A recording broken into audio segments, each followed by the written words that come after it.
তাবারাকাল্লাহু আহসানুল খালিকিন। তোমার সৃষ্টিকর্তা একজন আছে, তুমি একটু চিন্তা করে দেখো না। কাইফা তাকফুরুনা বিল্লাহ, তুমি আমার সাথে নাফরমানি করো, আমার বেঈমানি করো। জুমার দিন তুমি, তোমার জন্য আমি হজের দিন করে দিলাম, সেই দিনও তুমি আমার জন্য একটি কদমে চিন্তা করতে যাও না। আজকে তুমি লিচুর বাগানে এই যে কত সুস্বাদু লিচু তুমি কাটছ, বান্দা তোমার কি শক্তি আছে একটা লিচু তুমি সৃষ্টি করার?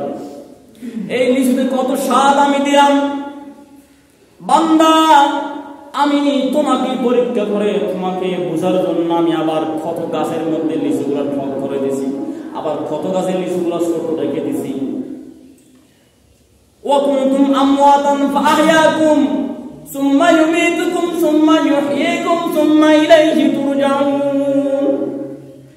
তুমি আজকে আমার কুফরি করো, আমার নাফরমানি করো, আমার বেঈমানি করো জমিনের মধ্যে, অত তুমি ছিল মৃত। আহইয়াকুম, তোমাকে আমি জীবিত করলাম, সুম্মা ইলাইহি তুরজাউন।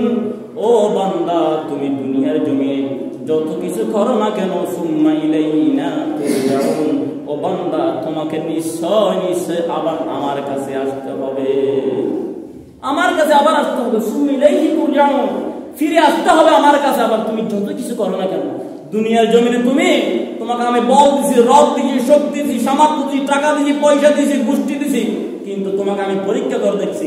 কিন্তু না, তোমাকে আমি ছেড়ে দেই নাই, তোমাকে আমি ছেড়ে দেই নাই।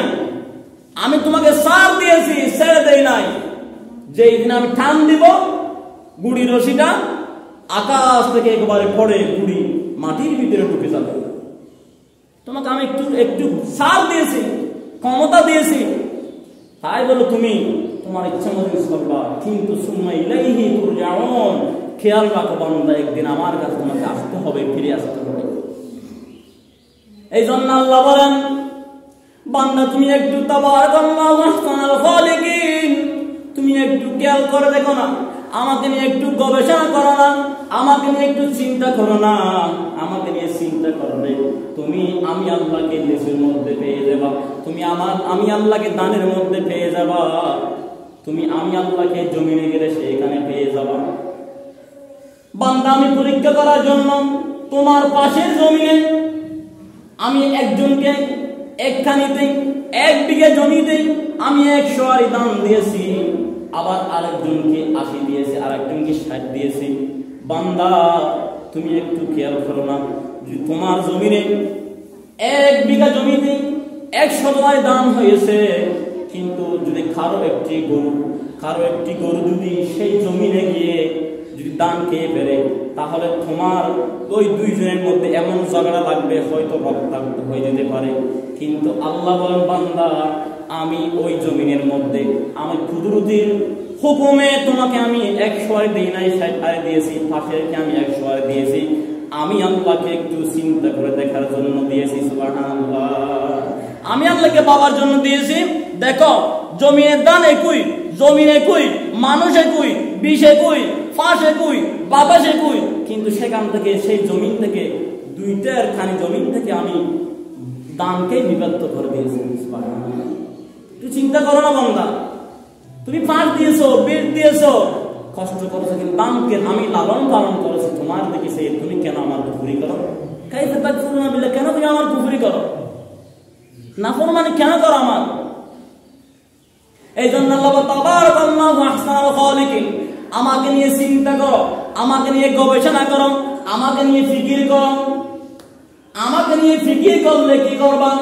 আমাকে যখন ফিকির করবা, গবেষণা করবা, চিন্তা করবা, তখন অটোমেটিকলি তোমার অন্তরে জিকিরুল্লাহ, আমি আল্লাহর ফিকির করলে আমি আল্লাহর জিকির তোমার অন্তরে চলে আসবে। লিচুর ভিতরে এত সব কে দিল, এত সব লিচুর ভিতরে কে দিল? একটা কেলা একটা খেতে মন চাই, একটা কেলা একটা খেতে মন চাই। লিচুর স্বাদটা এমন স্বাদ, একটা খাবার পর একটা না খেতে মন চাই না, মন হবে না। এই লিচুর স্বাদটা কিভাবে দিলাম? লিচুটা প্রথমে ছিল একটু চামড়া, কিছু খাইতেন না আপনি, তারপরে একটু চামড়া আসলো, আবার দেখলাম লিচুটা 2 ভাগ করে দেখলাম, লিচুর প্রথম চামড়ার ভিতরে গিয়ে আবার দেখি সাদা একটা চামড়া। বান্দা তুমি একটু চিন্তা করো, গরু যখন আপনারা জবাই করে, যখন গরুর সামনে দেখেন সেখানে গরুর চামড়া প্রথমের পর আবার সাদা একটা চামড়া আছে। ঠিক আমি লিচুটা খেয়াল করলাম, লিচুর গোস্তের উপরে একটা সাদা চামড়া আল্লাহ দিয়েছে। খেয়াল দিয়েছে, একটু চিন্তা করছেন কোনদিন এত লিচু খেয়েছেন? এত লিচু বান্দা আমার এই গ্রামের পাশে খেয়েছেন?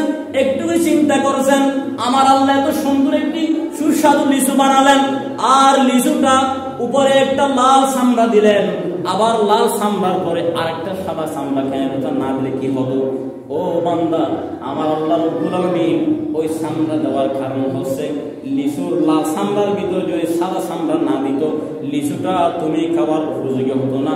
যদি মাটিতে একটু করে পড়তো, ভিতরে বালি ঢুকে সমস্ত কিছু বরবাদ হয়ে যেত। আর ওই সাদা চামড়া থাকার কারণে যদি লাল চামড়া ফেটে যায়, ওই সাদা চামড়া গোস্তের ভিতরে বালি ঢুকতে পারে না, সেটা খাওয়ার উপযোগী থাকে। সুবহানাল্লাহ, চিন্তা করে দেখি আরো কত নিয়ামত আল্লাহ এই জন্য বলেছেন, ওয়াইন তাউদ্দু নি'মাতাল্লাহ লা তুহসুহা। বান্দা, তুমি আমার নিয়ামত গণনা করতে পারবা? আমার নিয়ামত তুমি লিখতে লিখতে তোমার হায়াত শেষ হয়ে যাবে, তোমার হায়াত ফুরিয়ে যাবে, তোমার মৃত্যু হয়ে যাবে। আমি আল্লাহর নিয়ামত তুমি কখনো গণনা করে শেষ করতে পারবে না। শুধু লিচুর নিয়ামতটি গণনা করো। লিচু প্রথমে স্বাদ হয়েছে, লিচুর গবেষণা করো। আবার লিচুটি এমন সুস্বাদু ফল, খেয়ে তোমার শরীরটা জুড়ায়। শুধু এটা নয়, লিচুর ভিতরে এমন গুণাগুণ, এমন কতগুলো মেডিসিন, এমন কতগুলো টক্সিন, এমন কতগুলো অ্যান্টিবায়োটিক আল্লাহ দিয়েছে, যে অ্যান্টিবায়োটিক ওষুধের মধ্যে নেই, সেগুলো আল্লাহ লিচুর মধ্যে দান করেছে। এই জন্য আল্লাহ বলেছেন, লা তুহসুহা, তোমরা আমার নিয়ামত গণনা করে শেষ করতে পারবে না। আমার নিয়ামত গণনা করে শেষ করতে পারবে না। এই লিচুর মধ্যে কি গুণাগুণ আছে আমি আরো বলেছিলাম। লিচুর মধ্যে আমি পড়েছি 1 নম্বর গুণাগুণ হচ্ছে, লিচু যখন মানুষের প্রতি, কোন মানুষ যদি প্রতিদিন 10টা করে লিচু খায়, যদি এই লিচুর সিজনে থাকা পর্যন্ত প্রতিদিন 10টা করে লিচু খায়, সেই ব্যক্তির যদি মারাত্মক কিডনির রোগ থাকে, সেই ব্যক্তিকে কিডনির ডাক্তারের কাছে যেতে হবে না। আল্লাহ পাক ওই লিচুর মাধ্যমে তার কিডনির রোগ ভালো করে দিবে। বলেন সুবহানাল্লাহ। আরো কি আছে সেখানে? সেখানে এমন কিছু অ্যান্টিঅক্সিডেন্ট আছে যেগুলো অসুখ করতে পারবে না।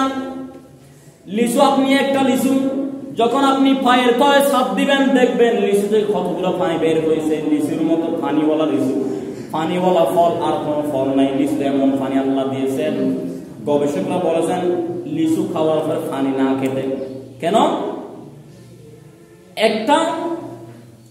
দুইটা বলদ গরু মনে করেন, যদি দুইটা বলদ গরু সমান হয়, কারোর সাথে কি হয়? হার মানে না। হার মানে না। একজন আরেকজন মারামারি করে রক্তাক্ত হয়ে যায়। যে একজন দুর্বল থাকে, আমি দেখেছি এই দিন একটু দৃশ্যটা দেখতে গেলাম আর কি, এমনি উপভোগ করতে চাই নাই, আল্লাহর নির্দেশন দৃশ্য দেখতে গেলাম। এই দিন খেলা চলে নাই, বলি খেলা, ওইদিকে সেদিন আমি 2-4 মিনিট সেখানে দাঁড়িয়েছিলাম, গিয়ে দেখলাম যারা বলি খেলছে, যারা দুর্বল আর সবল দুইজনকে দিয়ে তাদের কেউ ফেলাতে পারে না, কাউকে কেউ মারতে নেড়াইতে পারে না। কিন্তু আমি দেখলাম আরেক দলেতে একজন দুর্বল আছে, সবল পড়ছে, ওই সবলটা দুর্বলকে হঠাৎ করে ফেলে দিচ্ছে নিজে। গবেষকরা বলে লিচুর মধ্যে এমন কতগুলো অ্যান্টিঅক্সিডেন্ট আছে, পানি আছে, পানি খাওয়ার পর আপনি ওই বাইরের পানি তো আপনার ক্যালসিয়াম আছে, প্রচুর ভিটামিন আছে, যখন দুটো একসাথে হয়ে যাবে আপনার শরীরে ব্যাঘাত ঘটতে পারে। সেই জন্য লিচু খাওয়ার পরে পানি খেতে নিষেধ করেছেন গবেষকরা। লিচুর গবেষণা করলে আপনার অনেক কিছু পাবেন, আপনি আল্লাহকে খুঁজে পাবেন, আর কিছু বাদ দেন।